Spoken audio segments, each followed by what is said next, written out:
Hello, you're watching Much Ado About Something and I'm Donna. Welcome to my channel. Well, today I am participating in the Every Bit Counts Challenge hosted by Jessica from Three Rivers Homestead. Today what we're going to do in my kitchen to show you that every bit counts is I'm going to share with you some of my tea tricks. If you ever watch my channel, then you know that I love herbal teas and any kind of teas really. Here are a few of my favorite teas out here. I've got chamomile lemon, peach tea, more chamomile tea, citrus, herbal.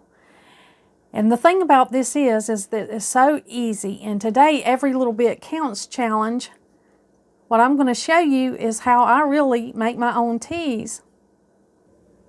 Now, I buy a lot of tea, but I also make a lot of my teas.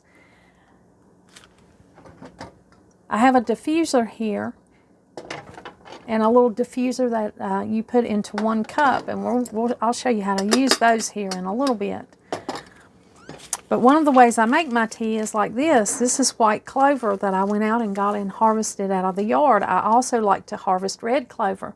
I don't have red clover on my lot, but I do have white clover, and so I go and harvest some of the white clover flowers. This is from last year, and I'm just down to this little bit, and that makes a really good tea. Another thing that I also do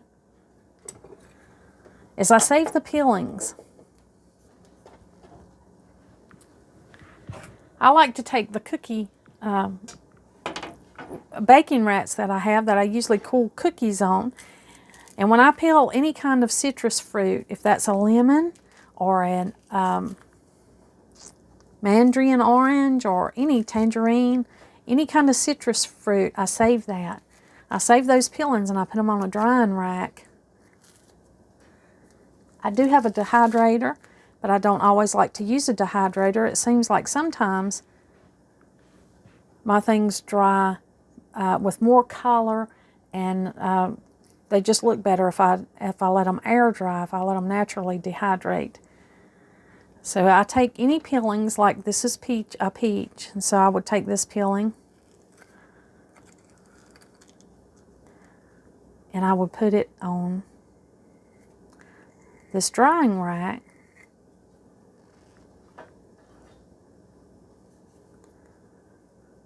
And I keep this in a place that's well ventilated, where it can get air circulating to it good and it dries thoroughly. It doesn't usually take more than a week for these to dry out. And this is an ongoing thing, as you can imagine, whenever you have these things on hand. Now, I can peaches sometimes, and I don't save all those peels for tea, but I do make sure I save several of these racks a year of peach peelings and orange peelings and things, so I can mix those things together once they're dry, and I can make my own tea combinations. And it's just the forethought to know that to have these ingredients to go into your tea, you have to plan to save your peelings and save the things that you want to add. Now, Donald and I, we don't have a farm. We don't have acreage. We have 1/4 of an acre in the city, and we have what we call a micro farm. We have rabbits, chickens. We grow gardens, food wherever we can. We have 2 apple trees, lots of elderberry bushes, and lots of edible plants. Now, you can even, instead of the peelings, you can take your fruit and also dehydrate that. I usually just use the peelings because there's so much flavor and so many vitamins that's up under the peelings of fruits and vegetables. And instead of wasting that, I always like to use it wherever I can.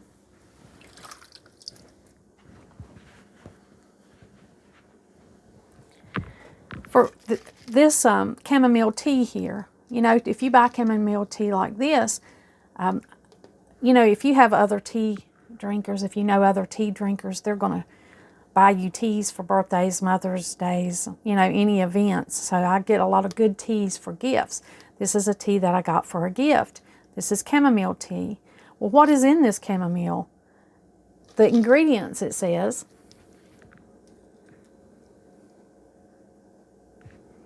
is simply chamomile. That's all that's in this tea. So somebody had a field of chamomile. They harvested this and dried it, packaged it, and now they're selling it as chamomile tea. So making your own teas is not complicated. This one is green tea and jasmine. Now they do grow tea in South Carolina. South Carolina is a good place to look and order tea. They make a really good peach tea. This is not from South Carolina, but this tea here is a blended black tea. And what you do with these whole teas that you preserve or buy like this is once they're dry and you've blended together what you want, you simply just put it in one of these diffusers. Put it in your cup and pour boiling water over it, and that's how you make tea. You can make mint tea, any herb tea.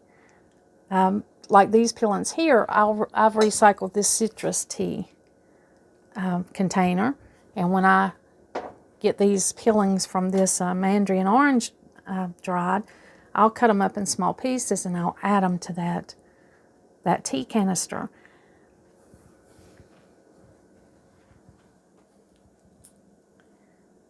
Here's one I have that's a little bit older, that's already in the making. You can see those peach peelings are drying out pretty good.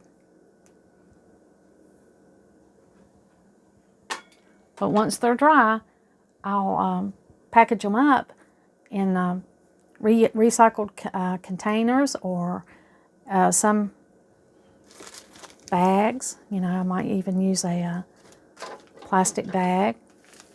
You can use cloth bags. The plastic bags will retain the oil and the flavor better, or even glass jars more than a cloth. I have put them in cloth and, you know, they dry out. Their oils lessen in quality when you put them in cloth. Of course, I have a whole tea cabinet and I have many things that I've harvested in here for tea. Goldenrod flowers, I have white clover, elderberries, dandelions. I have the teas that I like to drink, because you can add your own teas to the teas that you like to drink. Like you can buy just plain green tea bags and you can add those to your dried ingredients that you've saved. The dry ingredients that you have saved, you can take just regular, like plain green tea or plain black tea bags, and then add all of the things that you like, say your citrus peel or your peaches, and you can make your own delicious flavored teas that way. Well, I have dried herbs here today, and I'll be cutting these up and bagging these and making some herbs to restore my spice rack, and then making some teas. Also, I'll be making the tea to go into my tea cabinet.